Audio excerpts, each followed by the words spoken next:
kita pada tengah hari ini berkenaan dengan ataupun beberapa leaflet yang diedarkan di merata tempat. Dan leaflet ini diberikan kepada saya oleh saudara Masran Aliman, ahli jawatankuasa PAS Pusat pada malam semalam. Dan saya dimaklumkan bahawa ada leaflet-leaflet ini sedang diedarkan di merata tempat, khususnya di negeri Johor. Yang ada dua leaflet yang begitu ekstrim yang telah diedarkan berkenaan dengan isu hudud. Okey, dalam gambar ini menunjukkan Tok Guru Nik Aziz mencekik, memotong kepala dan mencekik kepala Lim Guan Eng. Di sini kata hudud PAS. Ada juga perkataan Cina Hui Jiao Tang, Hui Jiao Fa, iaitu hukum Islam. PAS dan hukum Islam. Dia di sini kata, siapa berani lawe hudud, kawe, ini balasannya. Menggunakan logat Kelantan. Logat Kelantan. Ini kata kalau siapa berani lawan hudud, inilah balasannya.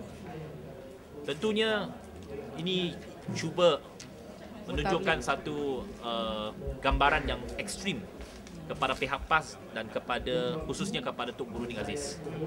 Kita tahu PAS, pendirian PAS berkenaan hudud, tetapi tidak ada sesiapa pemimpin PAS yang pernah membuat amaran-amaran seperti ini. Dan kita merasakan walaupun kita boleh tidak bersetuju dengan hudud, pihak DAP pun kita tidak bersetuju dengan pendirian hudud, tetapi kita tidak boleh menerima propaganda ini kerana tidak bersetuju, tetapi menggunakan gambar-gambar ini untuk mengancam dan menunjukkan satu gambaran yang begitu buruk, yang begitu menakutkan terhadap agama Islam dan kepada agama dan hukum hudud ini. Dan saya mengkritik tindakan seperti ini sekeras-kerasnya. Saya tidak bersetuju dengan cara ini, dan saya merasakan tindakan seperti ini adalah satu tindakan ekstremis, tindakan yang begitu keterlaluan. Dan kita tahu ada pihak-pihak, khususnya musuh Pakatan Rakyat, musuh politik Pakatan Rakyat. Dalam Barisan Nasional kita tahu ada parti-parti komponen yang cuba memburuk-burukkan Pakatan Rakyat dan cuba menakut-nakutkan orang bukan Islam tentang hudud. Memang ada perdebatan, pembahasan mengenai hudud, dan kita boleh menerima perbahasan ini. Kalau orang yang tak bersetuju, kita boleh menerima hujah-hujah. Tetapi menggunakan cara ini, gambar seperti ini adalah sesuatu yang keterlaluan. Dan bukan sahaja Lim Guan Eng, ini pula pemimpin PKR, Datuk Chua Joy Ming. Ini pula potong tangan. Kalau yang itu potong kepala, yang ini potong tangan. Kalau gambar yang sama, ini seolah-olah kalau tak silap saya, ini gambar macam zaman penjajah lah, penjajah British, penjajah Jepun. Ini Jepun. Tok Guru ini dia menggunakan tukar gambarnya, letak gambar muka Tok Guru, mengambil pedang samurai, potong tangan Chua Joy Ming. Ini saya rasa perkara yang gila, tindakan yang gila. Dan ini saya rasa kita rasa adalah keterlaluan. Dan kita mengharapkan pihak polis akan mengambil tindakan, mengesat siapa yang bertanggungjawab terhadap lisaran-lisaran seperti ini. Dan ini tentunya akan menimbulkan satu rasa ketidaktenteraman di kalangan masyarakat kita, di antara masyarakat Islam dan masyarakat bukan Islam. Kerana ini cuba meraga-ragakan bahawa Islam itu begitu buruknya, begitu kejamnya. Dan saya rasa ini adalah satu tindakan yang cukup membahayakan dalam masyarakat berbilang agama dalam negara kita. Okay. Assalamualaikum warahmatullahi wabarakatuh. Salam sejahtera. Kita melihat apa yang digambarkan ini adalah satu fitnah terhadap Islam itu sendiri. Islam adalah agama selamat.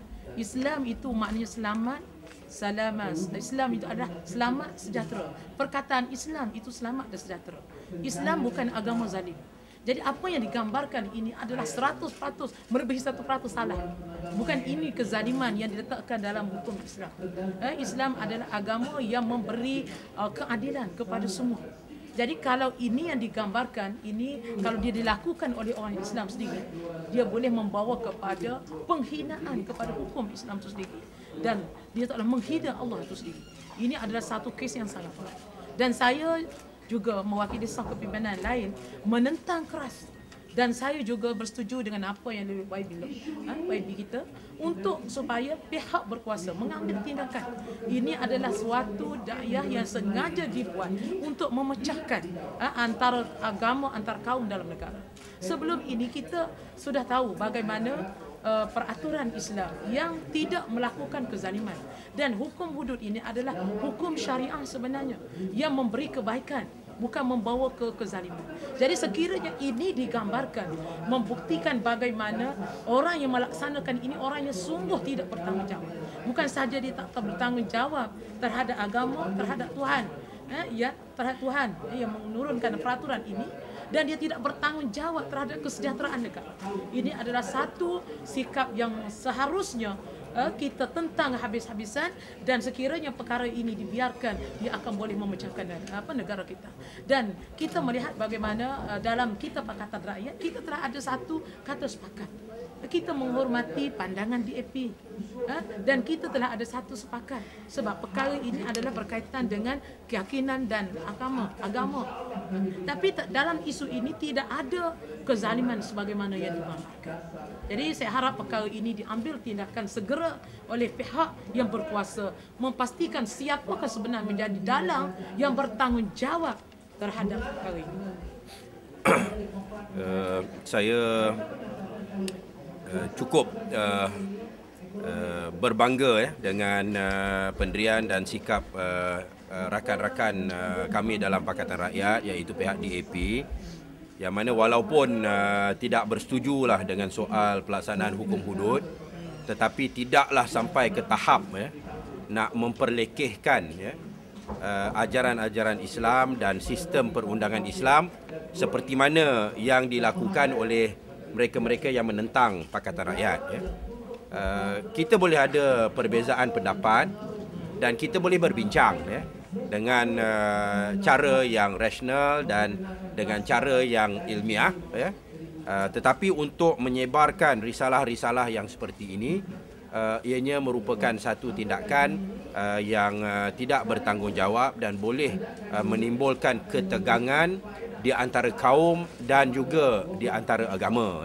Itulah yang kami dalam Pakatan Rakyat, kami tangani perbezaan pendapat ini dalam keadaan dan cara yang bertamadun, saling hormat menghormati, dan tidak ada mana-mana pihak memperlekehkan dan mempermain-mainkan pendirian dan kepercayaan keagamaan masing-masing.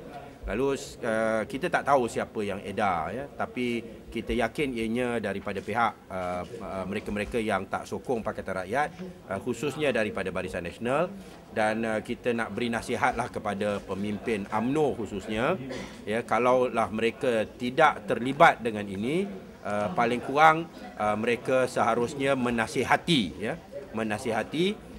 rakan-rakan mereka dalam Barisan Nasional supaya tidak mempermainkan ataupun memperlekehkan agama Islam itu sendiri dengan memberikan gambaran seolah-olah Islam ini agama yang inginkan keganasan dan dahagakan darah lah, seolah-olah begitu.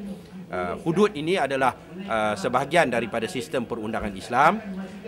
Ianya bagi umat Islam wajib dilaksanakan, tetapi perlaksanaannya, ini kita kena faham, perlaksanaannya adalah perlu dielak, kecuali dah tak ada pilihan. Maknanya kita laksanakan, tapi kita laksanakan, tapi bila seseorang itu dibicara, seboleh-bolehnya hakim akan berusaha untuk mendapati dia tidak bersalah, kecuali dah tak boleh ditakwilkan sebaliknya. Macam dia sendiri mengaku, ataupun dia sendiri cabar, saya buat, potonglah tangan saya, dan sebagainya. Ataupun tapi kalau ada apa-apa keraguan, maka hakim-hakim akan mencari jalan untuk mendapati pihak yang bersalah itu tidak bersalah untuk dikenakan hukuman hudud. Ya. Itulah sebabnya kalau kita lihat pada zaman Rasulullah SAW juga tak ada kes-kes soal hukum zina dan sebagainya, kecuali orang tu sendiri yang mengaku dan dia menuntut, ya, berkali-kali dia menuntut supaya dikenakan ke atas diri dia atas sebab keinsafan dan atas sebab dia mahu bertemu dengan Allah dalam keadaan bersih daripada dosa-dosa itu. Ya, kalau nak ikut hukuman yang nak dijatuhkan oleh Rasulullah SAW sendiri, seboleh-bolehnya tak nak dijatuhkan. Ya, tapi ianya dilaksanakan, tetapi pelaksanaan ataupun penguatkuasaannya hanya dilakukan kalau tak ada pilihan, ya, dan tak ada alasan. Ya. Inilah sistem dia. Nak cerita panjang lah kan. Tapi pokoknya ianya tidak seperti ini, ya, yang mana nampak at the very slightest excuse, nak bunuh orang, nak potong tangan, nak pancung dan sebagainya. Ya. Ini gross misrepresentation lah, ya, of what Islam teaches lah. So kita minta supaya UMNO, dia dah bersama dengan MCA, dengan gerakan, dengan MIC dah bertahun-tahun, sekurang-kurangnya lah, ya, ajar mereka ini untuk menghormati syariat Islam seperti mana yang ditunjukkan oleh pihak DAP dalam Pakatan Rakyat. This is the ideal, ya, the ideal coalition, ya. Ada perbezaan pendapat tapi saling hormat menghormati. Tak ada hina menghina seperti mana yang dilakukan, ya. Tu apa perbezaan ni kita boleh bincang, kita boleh bahas, kita boleh cari penyelesaian yang boleh diterima oleh semua pihak, ya. Okey. Saya tambah sikit, jadi lebih sikit, iaitu Islam adalah agama sejahtera, agama selamat. Jadi tidak ada dalam Islam adalah sesuatu perkara yang menzalim. Jadi kiranya perkara ini digambarkan bertentangan dengan prinsip Islam itu sendiri. Jadi ini adalah satu perkara yang sangat tidak betul.